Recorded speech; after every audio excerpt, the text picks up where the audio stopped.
ओम शांति। आज प्यारे मीठे बाबा की मुरली मंथन की तिथि 28 सितंबर 2024।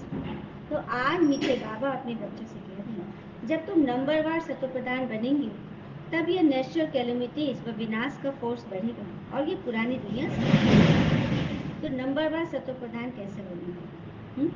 इसके लिए पता है क्या करना है? हमें अमृत वेला उठाना है। अमृत वेले के महत्व को समझना होगा कि उस वक्त भगवान वो वरदानी बेला होती है और भगवान हमें हमें बहुत कुछ दे रहे, जो हम चाहते हैं वो सब कुछ देने के लिए आते हैं, समझे? क्योंकि देखिए, एक तो आप सबने ये फील किया होगा कि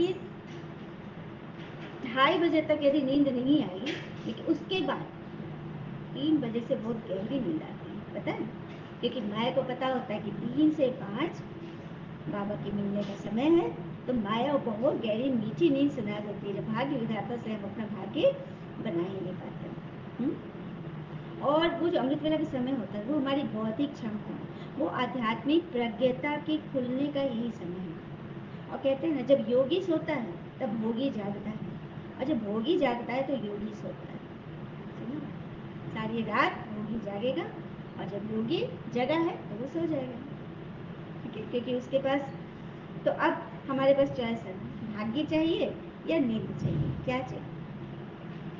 इसलिए पहले जमाने के लोग, माता लोग कहते थे ना बच्चे को कि रात को जल्दी सो जाओ, रात में पढ़ाई मत करो, सुबह किसमें पढ़ाई करो। और उस समय हवा, वायुमंडल, ऑक्सीजन भी हमारे पेड़ पौधे ताज़ा देते हैं, क्योंकि पता, सबको पता ही है कि सारा दिन ये पेड़ पौधे ऑक्सीजन देते हैं, लेकिन रात के समय, शाम के बाद वो कार्बन डाइऑक्साइड देते हैं।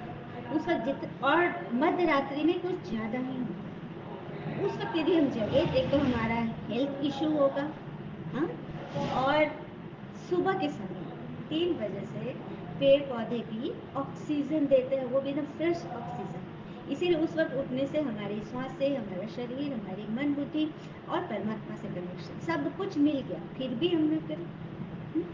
हाँ, और परमात्मा ने नींद के बारे में कुछ बताया है कि हमारी जो नींद होती है, क्योंकि बाबा आज सुबह चक्कर लगाते हैं, ठीक है, भगवान चक्कर लगाते हैं कि बच्चे कैसे सो रहे हैं। तो कई आत्माएं 3 से उठने के पहले, मतलब बाबा के आने के पहले उनको आभास हो जाता है, उठकर बैठ जाते हैं।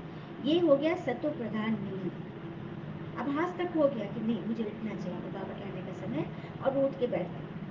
ठीक है, ये सतो प्रधान नींद है। दूसरा, उनके आने के बाद समय बीत रहा है, उनके वाइब्रेशन को फील किया, उठकर बैठे, बैठ गए, आँख मुंह धो करके बैठे, ये है सतो स्टेज। तीसरा, आँख खुली, पता है अरे 3-4 बज रहा है, लेकिन करवट बदले और फिर से सो गए, ये हो गया रजो प्रधान नींद, राजा वाली नींद। और चौथा है खर्राटे लेकर बस उसी समय से सो ही रहे, ये है तमो प्रधानता की नींद। तो इस समय को वरदान मिला हुआ है, तो आप चाहो तो हासिल कर लो, भगवान आए देने।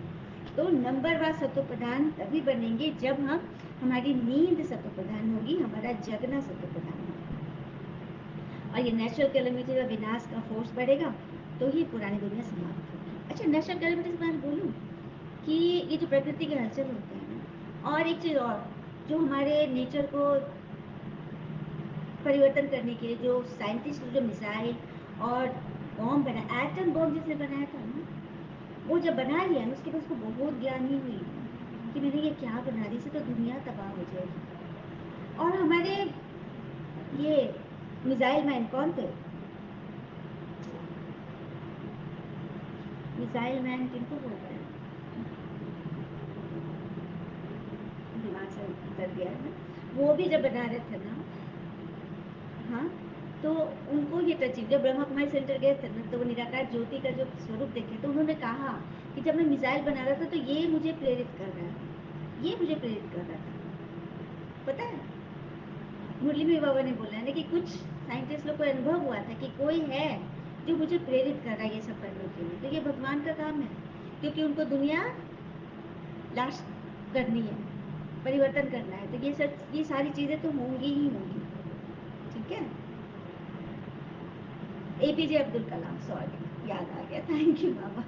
एपीजे अब्दुल कलाम ने भी ये जब वहाँ गए थे सेंटर पे, मधुबन माउंट आबू हेडक्वार्टर, तो उन्होंने कहा था कि ये लाइट ही मुझे प्रेरित कर रहा था, मेरे सपने में आता था। प्रेरित किया, तो ईश्वर का काम है। ठीक है, स्थापना भी और परिवर्तन भी। प्रश्न, कौन सा पुरुषार्थ करने वाले को बाबा का पूरा वर्षा प्राप्त होता है?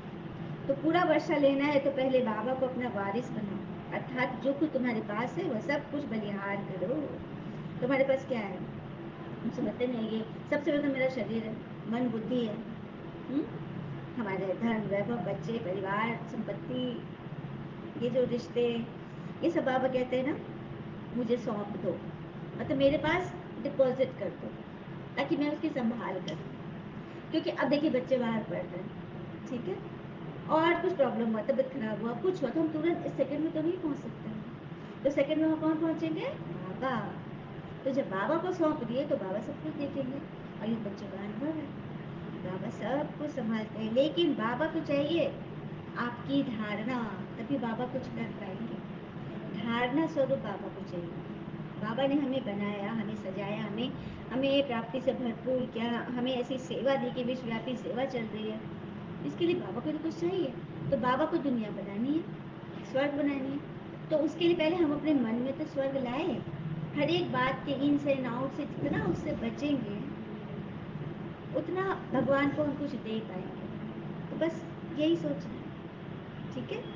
इसी को बलिहार करो, अपने सारे अहम, अपने सारे क्वेश्चंस, अपने सारे दर्द, चिंता, परेशानी सब बाबा को सौंप दे। बाबा को अपना बच्चा बना लो, जैसे कि अपना बच्चा पे हम बलिहार जाते हैं। कोई भी अच्छी चीज़ है, खाने की चीज़, पहनने की, कुछ भी है, बच्चा मांग रहा है, बस देना ही देना, बच्चे के लिए छुपा के रखते हैं, नहीं? इस तरह से बाबा को बच्चा बना लो, तो बाबा को अपना इस वारिस बना लो, जो तुम्हारे पास रावण की संपत्ति उसका वारिस बना लो बाबा को, ये सब कुछ आपका। तो बाबा भी हमें स्वर्गिक सुखों का वारिस बना देंगे, जायदाद दे देंगे। और सब कुछ पवित्र नहीं बने तो मोचरा खाकर, सजा खाकर, थोड़ी सी मानी, थोड़ा सा पद मिल गया, तो ये कमी हुआ ना। थोड़ा तो नहीं, बाबा तो आए राजा पद देने के लिए। हाँ, तो कहते हैं ना, जब सब कुछ हारने पर भी अगर फिर से परिस्थितियों से लड़ने की मन में इच्छा प्रकट हो जाएगी तो समझ लेना संपूर्ण ब्रह्मांड, प्रकृति व स्वयं प्रभु आपकी मदद करने जा रहे हैं। मतलब खूब छेनी हथौड़ा लग रहा और हम टूटने लगे तो कभी मूर्ति नहीं बन पाएंगे। इसलिए हिम्मत मत हारिए, ठीक है। हमेशा ये निश्चय रहेगा कि भगवान की श्रीमत पर है, भगवान मेरे साथ है और वो हमारी मदद कर रहे हैं, तो हम आगे बढ़ जाएंगे। ओम शांति। बच्चों को सिर्फ एक की याद में नहीं बैठना है, एक की याद में नहीं बैठना, तीन की याद में बैठना। अरे बाबा क्या बोले, बाबा तो हमेशा बोलते एक को याद कर, लेकिन बाबा यहाँ कह रहे तीन की याद में बैठो। तो ये तीन कौन है? बाबा में ही है, एक पिता है, एक शिक्षक है, एक सदगुरु है। समझ में आई? बाबा ना घुमा घुमा के बोलते हैं। तो बस उन तीनों को याद करो, ठीक है। तीन रूप में सिर्फ एक ही बार पुरुषोत्तम संगम युग पर बाबा आकर समझाते हैं नई दुनिया के लिए। छोटे बच्चे भी बाबा को याद करते हैं। तुम तो समझदार हो, जानते हो बाबा को याद करने से विकर्ण विनाश होंगे और बाबा से उच्च पद पाएंगे। यह भी जानते हो ना कि लक्ष्मी नारायण ने नई दुनिया में जो पद पाया वह शिव बाबा से ही पाया। हाँ, तो बाबा वैसे ही तो बनाने के लिए आए हैं। देवताओं के आगे मनुष्य जाकर अपने को पतित सिद्ध करते हैं, कहते हैं आप सर्वगुण संपन्न हो, हम पापी विकारी हैं, कोई गुण नहीं। तो तुम जिनकी महिमा गाते थे अभी तुम स्वयं बन रहे हो। कहते हैं बाबा ये शास्त्र आदि कब से पढ़ना शुरू हुआ है?